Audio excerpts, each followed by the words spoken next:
अस्सलाम वालेकुम dear students, कैसे हैं आप लोग?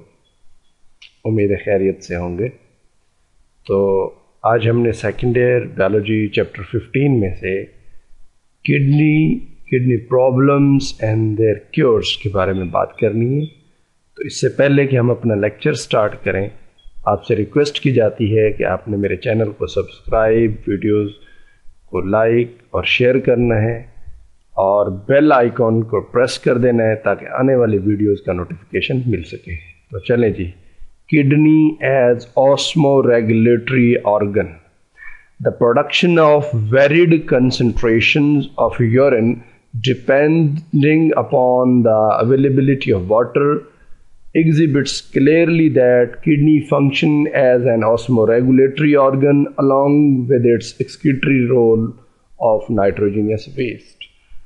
तो किडनी जो कि वेरिड कंसंट्रेशन, मुतगय्यर मिकदार यूरिन की बनाता है, इसका ये काम डिपेंड करता है पानी की दस्तयाबी पर।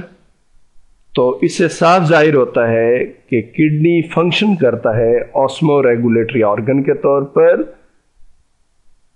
और एक्सक्रीटरी रोल के तौर पर, यानी किडनी अपने एक्सक्रीटरी रोल के साथ साथ ऑस्मोरेगुलेटरी ऑर्गन के तौर पे भी काम कर रहा है। क्योंकि जब पानी की वाफिर मिकदार बॉडी में हो तो ये डायल्यूट यूरिन पैदा करता है, और जब पानी की किल्लत हो, बॉडी में पानी कम हो, तो ये हाइपरटोनिक या कंसंट्रेटेड यूरिन बनाता है।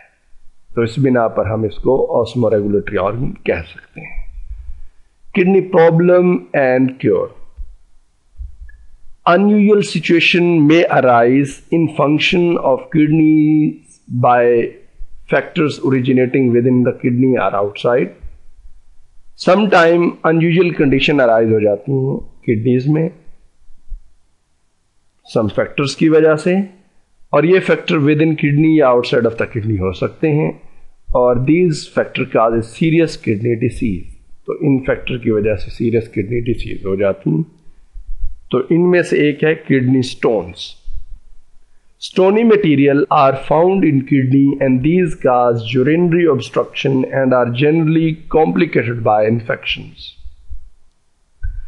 स्टोनी मटेरियल किडनी के अंदर पाए जाते हैं समटाइम, और ये यूरिनरी ऑब्स्ट्रक्शन यानी पेशाब की रुकावट का बाइस बनते हैं, और जनरली मज़ीद इससे सूरत हाल गंभीर हो जाती है जब किडनी स्टोन के साथ साथ किडनी में इन्फेक्शंस भी हो जाएं।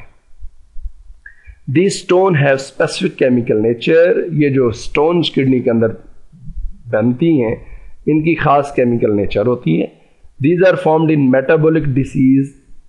ये मेटाबॉलिक डिसीज में बनती हैं। उन मेटाबॉलिक डिसीज में एक है जी हाइपर कैल्सीमिया। हाइपर कैल्सीमिया का मतलब है higher level of circulating calcium in blood. जब ब्लड में ज़रूरत से ज़्यादा कैल्शियम सर्कुलेट कर रहा हो, मौजूद हो, तो ये हाइपर कैल्सीमिया कंडीशन कहलाती है, और ये कंडीशन किडनी स्टोन बना सकती है, किडनी स्टोन का बाइस बनती है। इसके अलावा हाइपर ऑक्सैलूरिया, जो कि higher blood level of oxalate कहलाता है, is another contributing factor in the formation of calcium oxalate stone. Hyperoxaluria ये वो कंडीशन है जब ब्लड में हायर लेवल ऑफ ऑक्सलेट हो, मतलब ज़रूरत से ज़्यादा होम्योस्टैटिक लेवल से जब ज़्यादा ऑक्सलेट लेवल बढ़ जाए ब्लड में, तो इस कंडीशन को हम कहते हैं हाइपर ऑक्सलूरिया।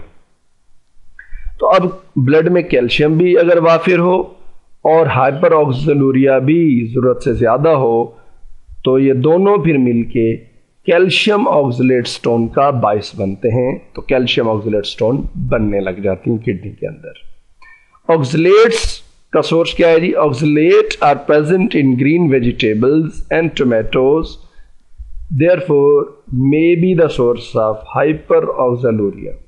ऑक्सलेट आइंस, ऑक्सलेट जो हैं वो ग्रीन वेजिटेबल और टोमेटो में पाए जाते हैं, और ये हाइपर ऑक्सलूरिया यानी हायर लेवल ऑफ ऑक्सलेट का बाइस बन सकती हैं vegetables. The incidence of calcium oxalate type stone are 70% of all kidney stones.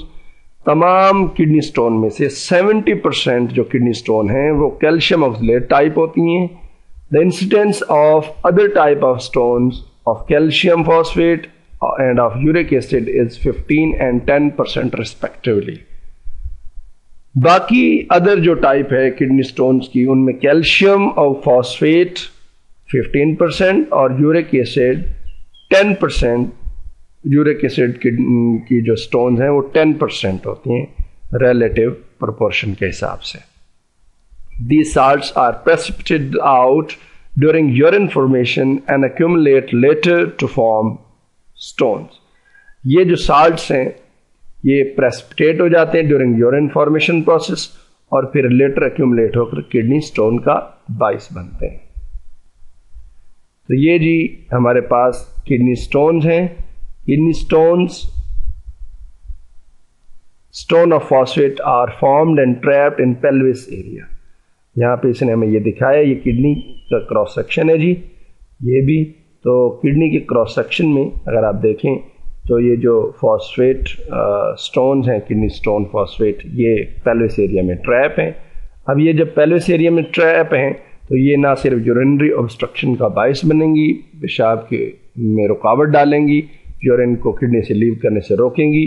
तो जब ये रोकेंगी तो साफ ज़ाहिर है फिर यूरिन जब यहाँ पे एक्यूमुलेट हो जाएगा तो ये पेन का बाइस बनेगा और साथ में ये स्टोन्स, क्योंकि स्टोनी मटेरियल है किडनी के अंदर है, किडनी साफ ज़ाहिर वेरी डेलिकेट स्ट्रक्चर हैं, फ्लेक्सिबल और डेलिकेट स्ट्रक्चर्स हैं.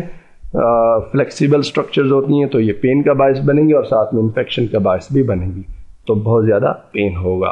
तो किडनी का पेशेंट जो है जी ये उसे बहुत ज़्यादा पेन फील होगा. और ये जो पेन है जी बैक साइड पर अबव पेल्विस फील होता है, बैक साइड पर.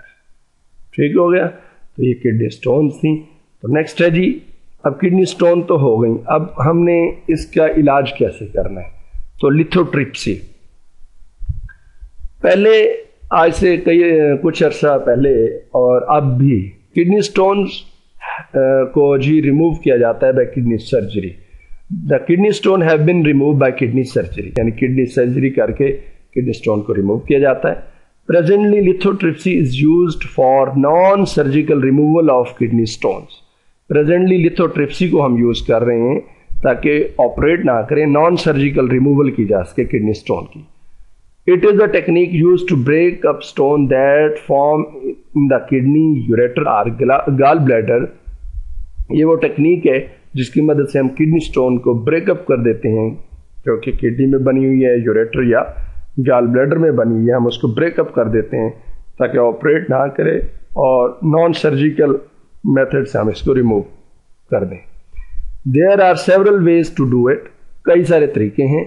Although the most common method is extracorporeal shock wave lithotripsy. बहुत सारे तरीके हैं नॉन सर्जिकल रिमूवल के, उनमें से एक जो मोस्ट कॉमन यूजर है वो है जी एक्स्ट्राकॉर्पोरियल शॉक वेव लिथोट्रिप्सी. इसमें हम क्या करते हैं जी, आउटसाइड ऑफ द बॉडी जो है हमारे पास रेडियोएक्टिव सब्सटेंस पड़ा होता है, उसमें से उसकी रेडिएशन हम यूज़ करते हैं, रेडियोएक्टिव सब्सटेंस की जो कि आउटसाइड ऑफ द बॉडी उसकी रेडिएशन यूज़ करते हैं और फिर उन रेडिएशन को उस एरिया में डाल देते हैं बॉडी की जहाँ पर किडनी स्टोन है. तो इस तरह किडनी जो स्टोन है वो ब्रेकअप हो जाती है पीसेस में और सैंड की शक्ल में, और अलॉन्ग विद द यूरिन ये फिर रिमूव हो जाती है बॉडी से. हाई कंसंट्रेशन ऑफ एक्सरेज और ultrasound are directed from a machine outside the body to the stone inside. तो क्या करते हैं जी, हाई कंसंट्रेशन काफ़ी सारी मिकदार एक्सरेज या अल्ट्रासाउंड की हम डायरेक्ट कर देते हैं, मुतवज्जा कर दें, उस तरफ डाल देते हैं मशीन से, उस तरफ बॉडी में, बॉडी के अंदर उस जगह पर, उस बॉडी के ऊपर उस जगह पर जहाँ पर स्टोन है. The shock wave break the stone in tiny pieces or into sand which are pass out of the body in urine. तो फिर ये जो शॉक वेव्स होती हैं जो हम एक्स्ट्राकॉर्पोरियल शॉक वेव लिथोट्रिप्सी मेथड से देते हैं, तो ये फिर उस स्टोनी मटेरियल को टीनी पीसेस या सैंड की शक्ल में ब्रेक कर देती है, जो कि फिर यूरिन के साथ बॉडी से बाहर चली जाती है. Renal failure.